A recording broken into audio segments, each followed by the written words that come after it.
ದಲಿತ ಸಮುದಾಯ ಸಮಾಜದ ಎಲ್ಲ ಸ್ತರಗಳನ್ನು ಹಿಂದೆ ಇಟ್ಟು ಆ ಒಂದು ಬಡತನದ ರೇಖೆಯಿಂದ ಮೇಲೆ ಬರಬೇಕು, ಮುಖ್ಯವಾಹಿನಿಗೆ ಬರಬೇಕು ಅಂತ ಹೇಳಿ ಸುಮಾರು 15 ವರ್ಷಗಳ ಸುದೀರ್ಘ ಹೋರಾಟದ ಮೂಲಕ ಬಂದಂಥದ್ದು SCP ಮತ್ತು PSP ಒಂದು ಕಾಯ್ದೆ 2013ರಲ್ಲಿ ಸನ್ಮಾನ್ಯ ಸಿದ್ದರಾಮಯ್ಯನವರು ಆ ಕಾಯ್ದೆಯನ್ನು ಜಾರಿಗೆ ತಂದರು.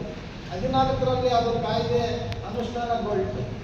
14ರಿಂದ 26ರವರೆಗೂ ಸುಮಾರು 4 ಲಕ್ಷ ಕೋಟಿಯಷ್ಟು ಹಣವನ್ನು ಈ ಸಮುದಾಯಗಳಿಗೆ ನಾವು ವಿನಿಯೋಗ ಮಾಡಿದ್ದೀವಿ ಅಂತ ಹೇಳ್ತಾ ಇದ್ದಾರೆ.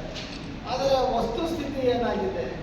ಈ 4 ಲಕ್ಷ ಕೋಟಿ ರೂಪಾಯಿಯಲ್ಲಿ ಎಷ್ಟು ಈ ಪರಿಶಿಷ್ಟ ಜಾತಿ ವರ್ಗಗಳ ಕುಟುಂಬಗಳು ಬಡತನ ರೇಖೆಯಿಂದ ಹೊರಗಡೆ ಬಂದಿದ್ದಾವೆ ಅಂತ ಕೇಳಿದ್ರೆ ಅದಕ್ಕೆ ಸರ್ಕಾರದ ಬಳಿ ನಿಖರವಾದ ಮಾಹಿತಿ ಇಲ್ಲ. ಹಾಗಾದರೆ ಹಣ ಎಲ್ಲಿಗೆ ಹೋಗಿದೆ? ಇವತ್ತಿಗೂ ಭೂ ಒಡೆತನ ಯೋಜನೆಯಿಂದ 1 ಎಕರೆ ಭೂಮಿ ಕೊಡೋದಕ್ಕಾಗ್ತಾ ಇಲ್ಲ. ಗಂಗಾ ಕಲ್ಯಾಣದ ಯಾವಾಗಲೂ 3-4-5-6 ವರ್ಷದಿಂದ ಕೊಡಿಸಂಥದ್ದು ಈಗಲೂ ಕೂಡ ವಿಲೀನೀಕರಣ ಆಗಿದೆ, ಬಿಟ್ಟಿದೆ. ಹೀಗೆ ಒಂದು ಕಡೆ ಸರ್ಕಾರ ಜಾಹೀರಾತುಗಳಲ್ಲಿ SC/STಗಳಿಗೆ ನಾವು SCPಯಲ್ಲಿ 45,000 ಕೊಟ್ಟಿದ್ದೀವಿ ಅಂತ ಹೇಳಿ ಒಂದು ಕಡೆ ಹೇಳ್ತಾ ಇದ್ರೆ, ಇನ್ನೊಂದು ಕಡೆ ಸಮಾಜದಲ್ಲಿ ಅದು ವ್ಯತಿರಿಕ್ತ ಪರಿಣಾಮವನ್ನು ಬೀರ್ತಾ ಇದೆ.